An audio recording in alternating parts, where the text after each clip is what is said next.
Hello, family. It's Aunt Cindy or Nana or Mom. Hello. So, we are excited to have a family reunion this week, and we have a special little assignment because we're going to have a contest on Saturday for our family reunion.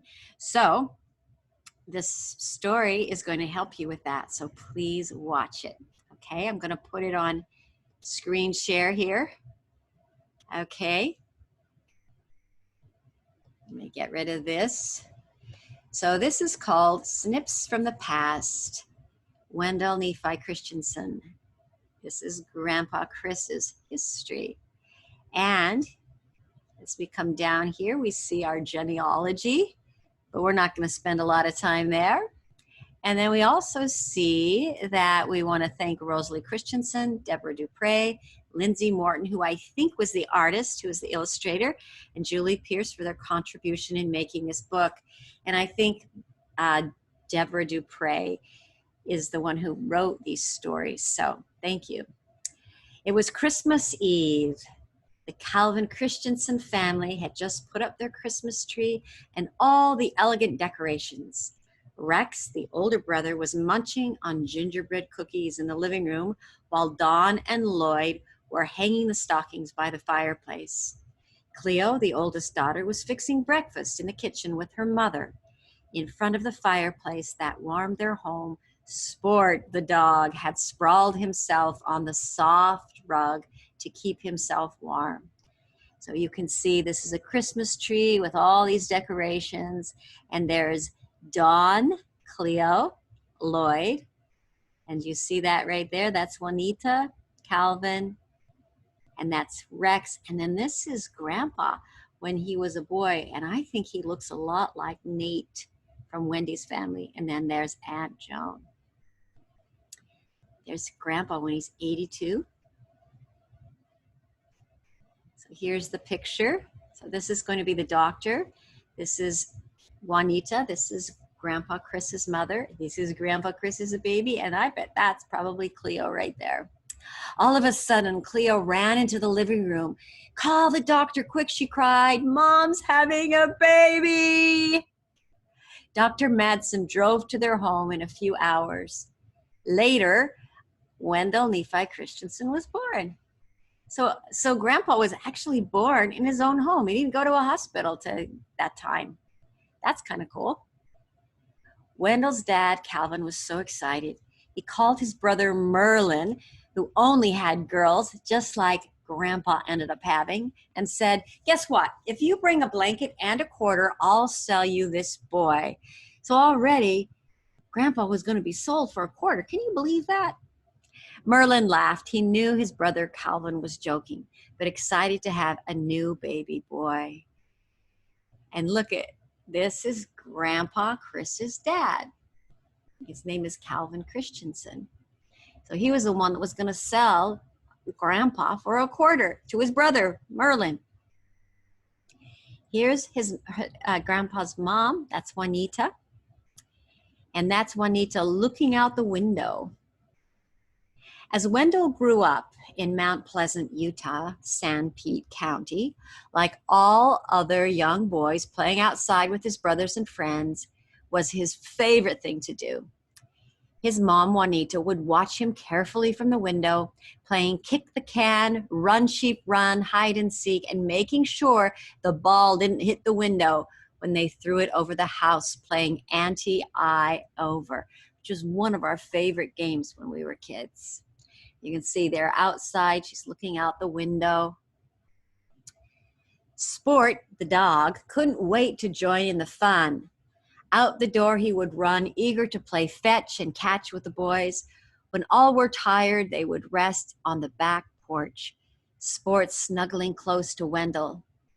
As Wendell stroked his fur, Sport enjoyed being petted as much as Wendell loved petting him. So there is Grandpa Chris when he's just a little boy. And look how blonde his hair is. And there's his dog, Sport. And there is Wendell and his brothers playing outside. The long list of chores were never ending, and Wendell had to do his share because their beloved fireplace heated their home. One of Wendell's most important chores each fall was traveling with his dad and brothers into the mountains to chop down trees and split logs into firewood. They were truly excited when their dad bought a coal furnace, and then all they had to do was heat their home with shoveled coal from the basement floor in the stoker of the furnace, making a warm and comfortable heat.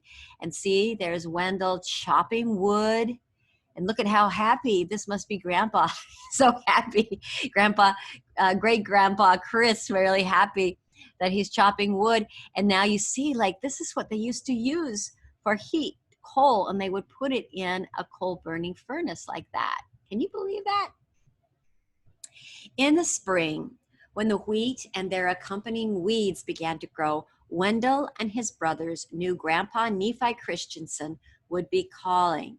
Today, their grandpa wanted them to hoe the summer fallow field. So there they are. They're going out into the wheat fallow field. Now, why do they call it a fallow field? Wendell asked his grandpa one day. Because it follows the wheat fields, replied his grandpa. One summer, wheat is planted in the field, and the next summer, no wheat is planted in the field. Weeds just grow. If we take the weeds out of the fallow field when there is not wheat growing, and before the weeds grow seeds, the next year when wheat is planted in the fields, there will be no weeds. That was an ingenious idea. Then Wendell knew why everyone wanted to buy his grandpa's wheat seeds, because there were no weed seeds in them. All of a sudden, the work was easier. He loved his grandpa. And actually, Grandpa Chris was named after his grandpa Nephi. So it's his middle name. Grandpa Chris's middle name is Wendell Nephi Christensen. So he was named after his grandfather, which he was very close to. After Wendell turned 8 years old, he was excited to be baptized. His birthday fell on Christmas Eve, and the baptisms normally took place in the Sand Pitch River in Mount Pleasant during the summers. So they didn't used to have baptism like in the church. You had to go out into a river to be baptized back then. But as you know, on Christmas Eve in Utah, the winter and the water, because it was winter, the water was frozen solid. So Wendell was baptized in the Manti Temple and was also baptized for 9 others who were dead. He truly felt the Spirit in the temple, and Wendell and Lloyd went many times after to do baptisms for the dead. So he actually got to go to a temple to be baptized. That's kind of cool, isn't it? And there's the Manti Temple. During World War II, Wendell's 3 older brothers had to go off to war.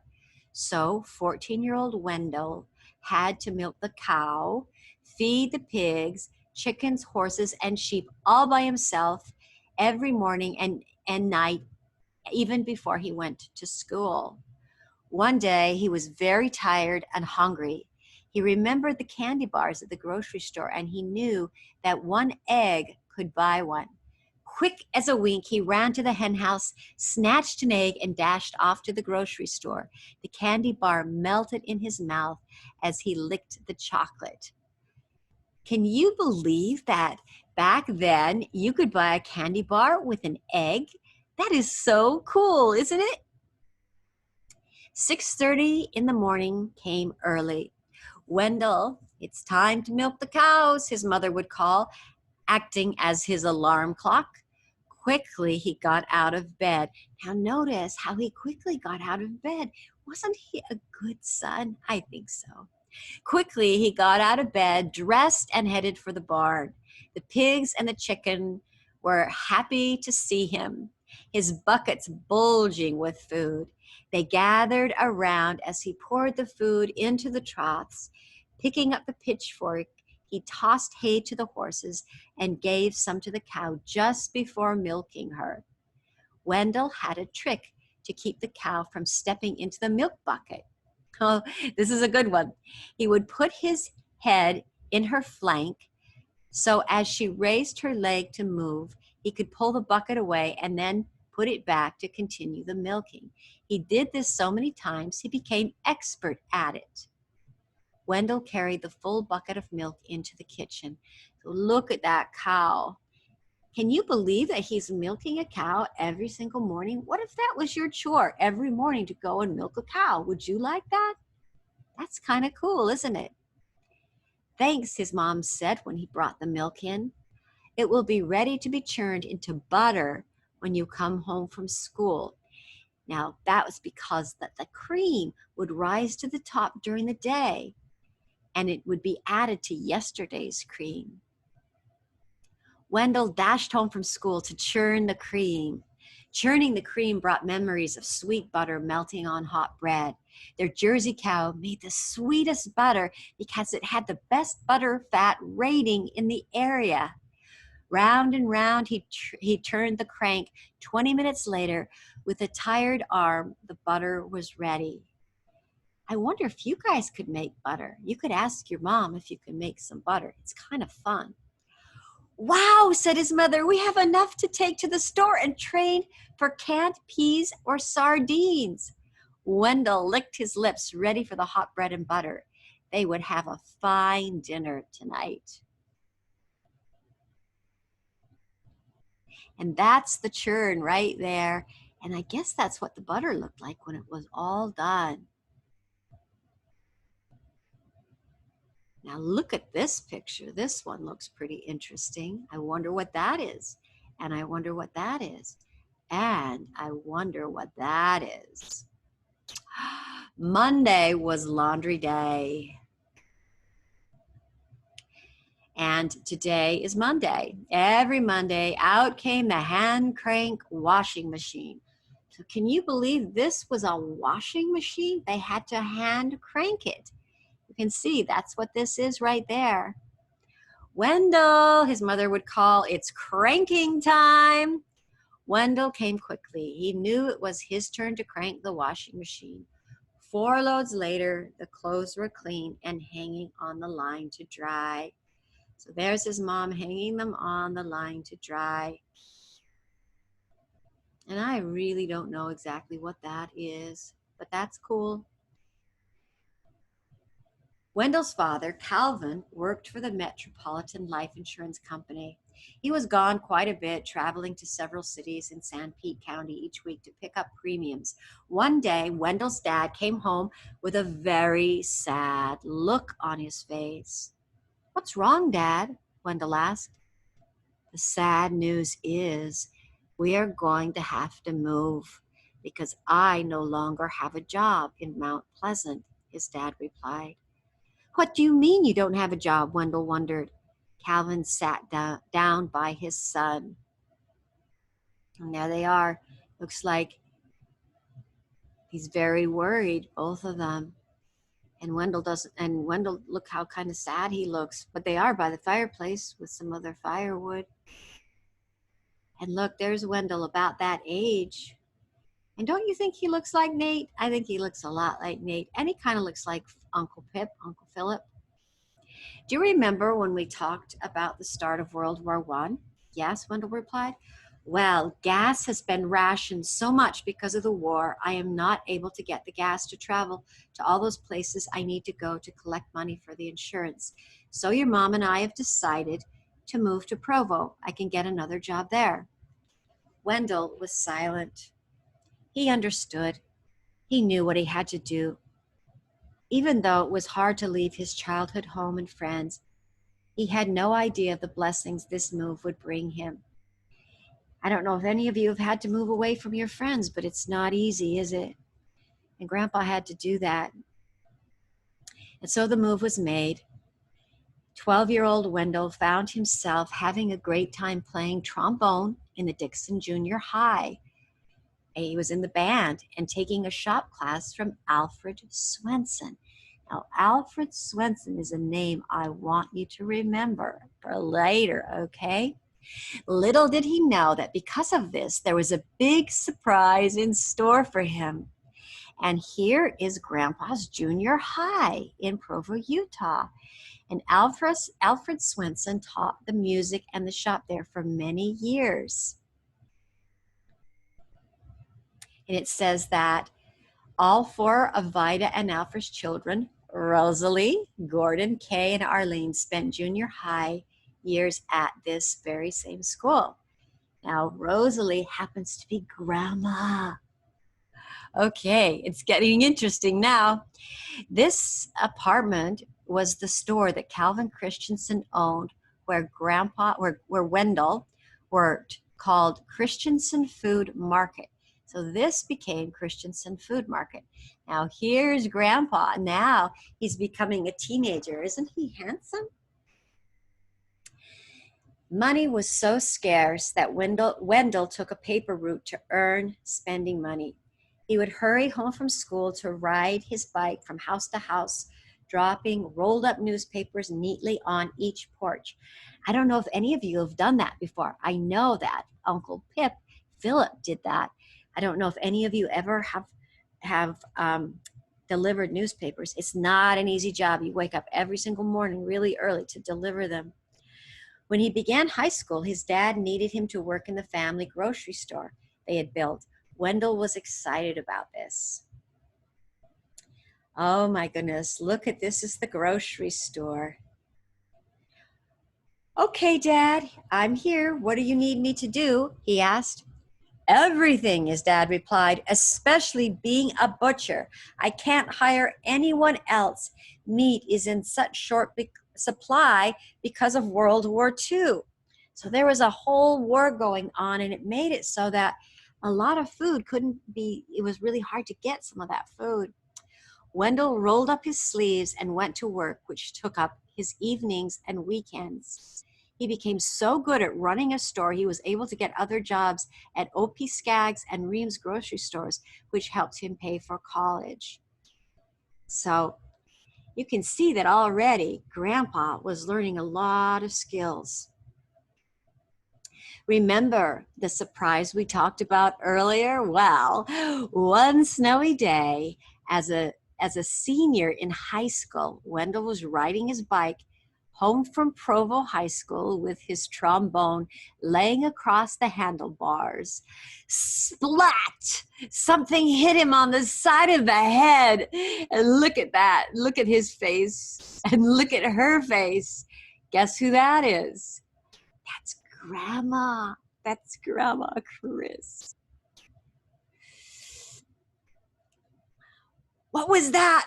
He wondered as water dripped down from his face. He turned around and saw three girls laughing and pointing. One red-headed girl raised her arm to throw another snowball. I'll get her, Wendell thought. He stopped his bike and reached down for a handful of snow. Splat! Another snowball hit him in the back. He rolled his ball quickly and let it fly before she could get another chance at him. Grandma must have been a really, really good snowball thrower. Back and forth the snowballs flew until they were all tired and laughing happily. So see, that's Grandma. That was what she looked like when she was throwing snowballs at Grandpa. That was the first time they met. So now comes the end of the surprise. When Wendell saw the red-headed girl's face, he realized she was Mary Rosalie Swenson, daughter of his junior high band and shop teacher, Alfred Swenson. Remember, I told you to remember Alfred Swenson.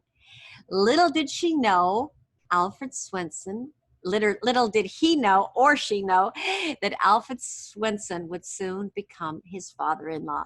And what a father-in-law means that it's the father of the person that you marry, the father-in-law. And here's Grandma Chris, Rosalie, and her sister, or her friend Jean, and there they are throwing snowballs at each other. So they were pretty mischievous, don't you think? Wendell and Rosalie began dating during Wendell's senior high school. Rosalie was a junior, and during her senior year, Wendell went to BYU. After 1 year, he decided to become a Navy ensign. This was good at the time, but with later events, he became an Air Force pilot instead. Taking the Navy ensign test was easy and gave him a scholarship to the University of Utah. He was to report to Fort Douglas for a physical exam. So what that means is that Grandpa was able to get into the Air Force by going to school and taking an exam, and they admitted him. This was a great opportunity for him, but it required that he didn't get married until after graduation. This was not a promising idea for Wendell or Rosalie. 1 week before Wendell was to take his physical, he received a call from his bishop.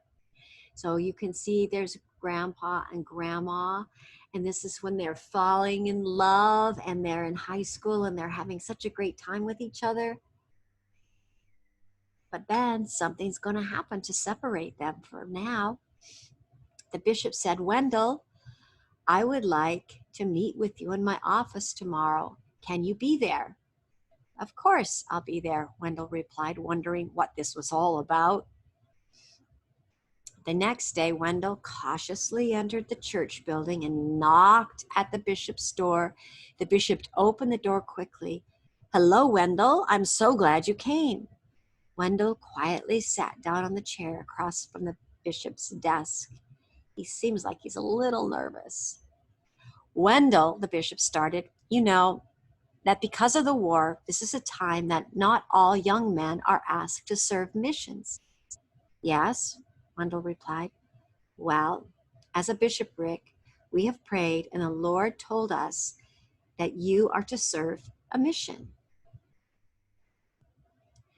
Wendell was silent. He had already prepared to join the Navy and complete his college degree at the University of Utah. But in his heart, he knew what the Lord wanted him to do. His patriarchal blessings said that he would be called to serve a mission at home and abroad. I don't know if you know what a patriarchal blessing, but it's a very special blessing that you get when, maybe you're about 13 or 14, maybe even 12.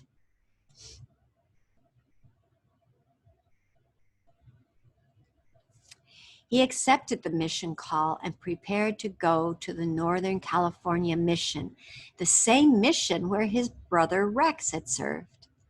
So you can see, there's Grandpa. He's getting ready to go on his mission. And he kind of looks like Philip, and he still kind of looks like Nate, but I also think he looks a little like Uncle Mark, like Mark Dupree. What do you think? And there he is again. Isn't he handsome? What a nice suit he has on.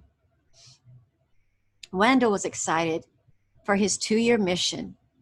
He proposed marriage to Rosalie, and she agreed. There they are kissing. She kissed him goodbye and told him she would be waiting for him when he got home.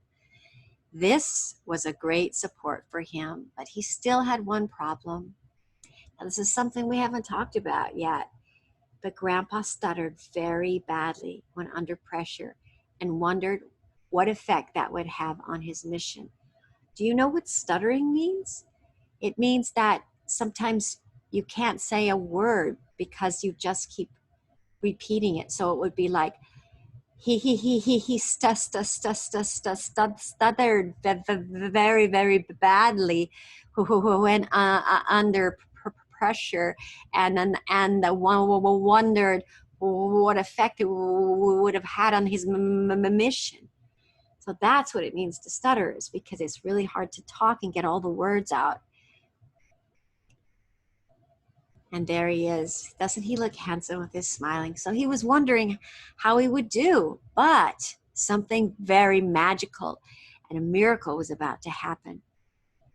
So there is Wendell giving his final talk at church. So he did a lot of praying in the mission home to know what he should do. The first Sunday on his mission in Medford, Oregon ward, he was asked to give a talk. He was so nervous that he stuttered through the whole talk. He wondered how he could complete his mission, not being able to talk well. The Lord brings miracles to those he calls, and a month later in zone meeting, Wendell talked without any problem, and no one has been able to shut him up since.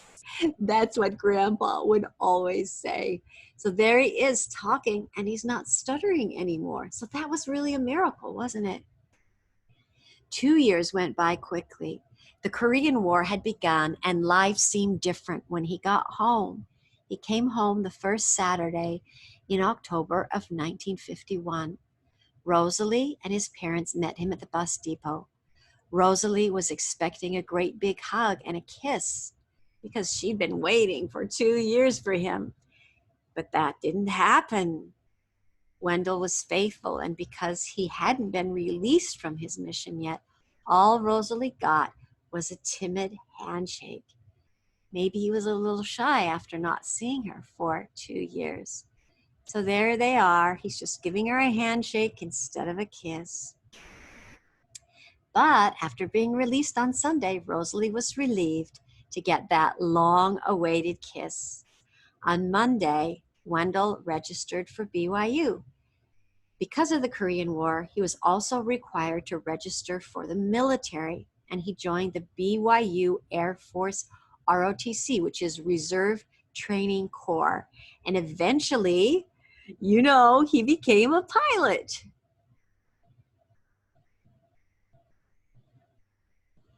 Wendell and Rosalie were excited to be together again.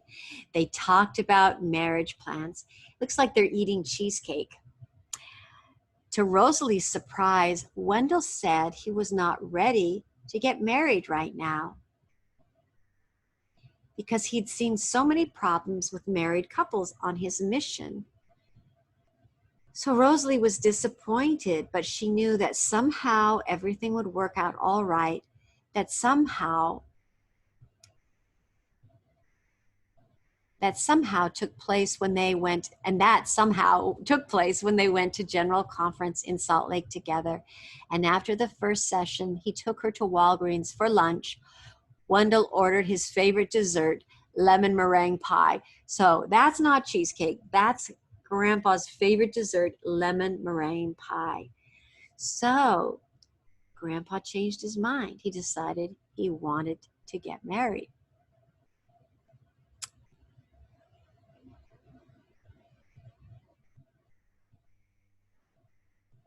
There they are. That's what Grandma wore for her wedding. Look how beautiful they both look. So he says, "Sweetheart, I have something important to ask you," Wendell began. Rosalie's heart skipped a beat as he took her hand, looking down at the engagement ring she'd been wearing during his mission, and he squeezed her hand. He looked into her eyes and asked, "Are you ready to set the date for our marriage?" Surprised, but not totally, she felt like crying. "Oh, yes," she whispered. So the date was set, November 21st, 1951, to be sealed in the Salt Lake Temple. To this day, lemon meringue pie is still their favorite. And no wonder, because Grandma was asked to be married with lemon meringue pie as the dessert.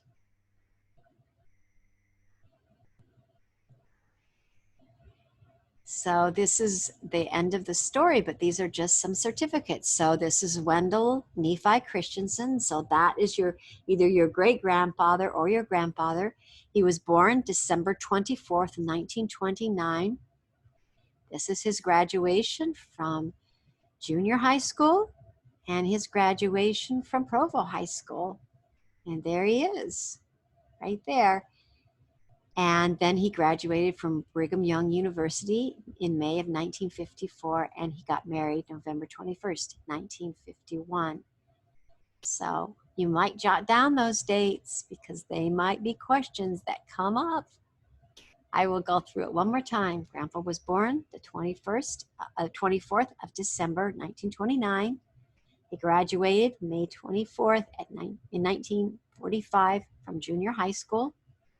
From high school, he graduated May 28th, 1948. He graduated from BYU in 1954. That means that he graduated after, probably, no, right before Debbie was born. She was born in July. And then he got married November 21st, 1951. All right, well, I hope you enjoyed that story. That was fun to look at Grandpa Chris's life and to see what his life was like. All right, remember all those things and make sure and watch all the way through. Okay, see you guys later. We'll see you at our family reunion on Saturday. Love you guys. Bye.